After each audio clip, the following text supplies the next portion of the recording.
ups and downs throughout a colourful career. Bob Champion, 30 years on since his magnificent triumph, winning the Grand National in Aldaniti, having conquered cancer. And Derek Thompson, one of his closest mates over the years, has caught up with him to reflect. It was a lovely sunny day. I'll always remember that. I remember sitting on him in the morning, about 7:30, and the first time in his life he was so relaxed in the morning, because he used to pull pretty hard. He was so relaxed. I'd never known the horse so well, ever, in my whole career riding him. And he gave me so much confidence on the morning. And in the afternoon, I couldn't see myself getting beat. Really? With luck. Yeah. And the race just went so nice.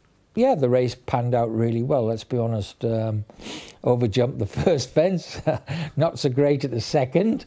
Third fence, which is a big ditch, he realised how big it was and jumped it nicely. From that moment, he was a dream to ride.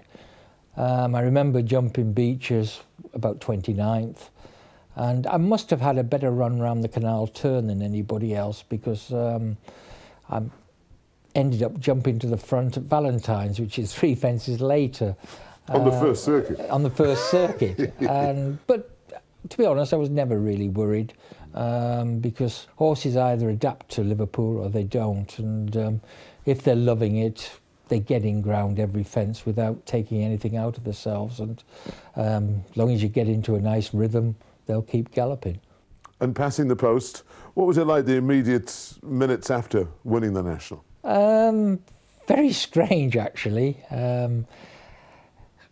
It meant so much to me. You know, it's very hard, I promise you. You know, I was absolutely so delighted. John Thorne was first person to congratulate me. I hadn't realised he'd finished second till later in the afternoon. But the first thing I thought about was, don't forget to weigh in. And I knew the governor would say that as soon as I got off the horse, but that was the first thing in my mind. And then had to do all the TV press interviews. Nearly forgot I had a ride in a race an hour later. And, you know, I remember getting down to the start thinking, well, I've won a national and now I'm down here in a novice hurdle. Great to see Bob there looking so well. He suffered a heart attack 2 or 3 weeks ago and then developed an infection having been in hospital. So it's good to see him smiling again. And don't forget the Aintree Legends race on National Day, which raises money for the Bob Champion Cancer Trust too.